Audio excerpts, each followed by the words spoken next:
كل شويه بتغير وبتقول اسماء فرق وبعد كده بتغير تاني الاسماء. يعني اخر حاجه النهارده الجهاز الفني كابتن اسماعيل يوسف كان على اتصال بالمسؤولين في الشركه الراعيه لمعسكر نادي الزمالك، واتضح ان في فرق تانية هتلعب مع نادي الزمالك.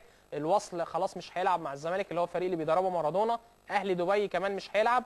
اللي هيلعب مع الزمالك فريق الجزيره الاماراتي، وده مفروض يوم 16 مارس. وفي فريق تاني اسمه بايونيك، ده بطل دوري الارميني، دوري ارمينيا، يوم 13.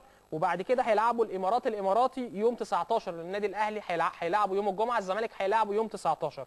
دي الثلاث ماتشات اللي النهارده الشركه الراعيه لمعسكر الزمالك قالت الثلاث فرق دول للجهاز الفني نادي الزمالك. فده اغضب الجهاز الفني ان الزمالك كان مسافر على اساس اللي هو يلعب مع العين ومع الوصل ومع اهلي دبي او الجزيره مكان العين زي ما الجزيره طلبت.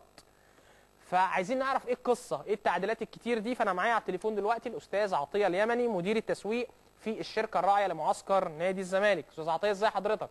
ربنا يخليك. ازيك يا كابتن كريم؟ اخبار حضرتك ايه؟ الحمد لله تمام يا كابتن. بتتكلم من مصر ولا من الامارات؟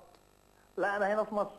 قول لي بقى، انت سامعني وانا بتكلم على موضوع الماتشات والتعديلات؟ سامعك يا كابتن. انا لسه جاي من دبي امبارح والله، داخل البيت الساعه 1 بالليل. يعني انا عاوز الجهاز الفني ما يزعلش، لان ولازم يعرف ان احنا يعني ايه بنصارع علشان نطلع حاجه كويسه وحاجه ترضيهم. طب قول لي اخر احنا اولا قول لي اخر الاتفاقات ايه؟ اخر الاتفاقات اف سي بايونيك، ده بطل ارمينيا وكان بيلعب في الشامبيونز ليج السنه دي. والجزيره والامارات زي ما انا قلت دلوقتي. تمام. طيب ايه اللي حصل وخلى اهلي دبي والوصل مش هيلعبوا مع الزمالك؟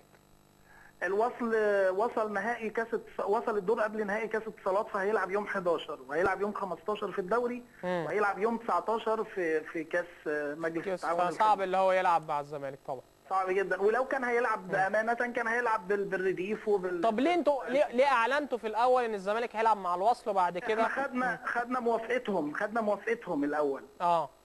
خدنا موافقتهم. وبعدين ظهر ماتش مجلس التعاون الخليجي بتاع يوم 19 عندهم، ده بتاع يوم 20. تمام. طيب بالنسبه لاهلي دبي برضه؟ اهلي دبي عنده نفس المشكله، هيلعب برضه نفس الارتباطات قبل النهائي، وهيلعب برضه الثلاث تواريخ، هيلعب في 6 ايام 3 ماتشات. طيب كلمتوا الجهاز الفني النهارده؟ هل الجهاز الفني وافق على التعديلات دي في نادي الزمالك؟ والله احنا بعتنا لهم ايميل وبعتنا لهم فاكس بالتعديلات دي. ايه بعت لهم ايه؟ بعتنا فاكس بالتعديلات باخر حاجه. ردوا عليك ولا لا؟ لا لسه ما حدش رد. رد. طيب بالنسبه ظبطوا الامور هناك في الملعب اللي هيتدرب عليه نادي الزمالك؟ كل حاجه هناك بيرفكت، كل حاجه. هيتمرنوا فين يا استاذ عطيه؟ هيتدربوا في ملاعب النصر. ملاعب نادي النصر في دبي.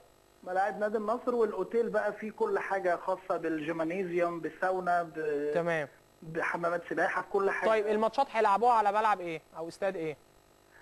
اول ماتش هيتلعب على استاد الشارقه. استاد الشارقه هو مع نادي الجزيره؟ لا اول ماتش مع بايونيك اللي هو بطل ارمينيا. تمام. هيتلعب على الشارقه. ايوه. وتاني ماتش هيتلعب تاني ماتش هيكون مع الجزيره، هيتلعب في ملعب الجزيره في ابو ظبي. تاني ماتش هيتلعب على استاد الجزيره. ثالث ماتش هيتلعب في راس الخيمه. في ملعب الامارات يعني. ملعب الامارات. طيب تمام. يعني انتوا دي الفاكس ده بعتوه النهارده لنادي الزمالك ومستنيين رد نادي الزمالك؟ ان شاء الله. طيب انتوا دفعتوا فلوس انا عارف المعسكر ب 250,000 دولار لصالح نادي الزمالك. دفعنا للزمالك وكل حاجه تمام ان شاء الله. يعني الامور ماشيه بشكل كويس، مستنيين بس موافقه الجهاز الفني على الثلاث لقاءات دول. على الثلاث ماتشات. مفيش تعديلات ثانيه؟ هو ده بصفه نهائيه؟ ان شاء الله مفيش. يعني السفر يوم السبت؟ هيسافروا السبت بالليل الساعه 10. السبت بالليل الساعه 10. طيب تمام خلاص، لو في حاجه بقى هنكلمك.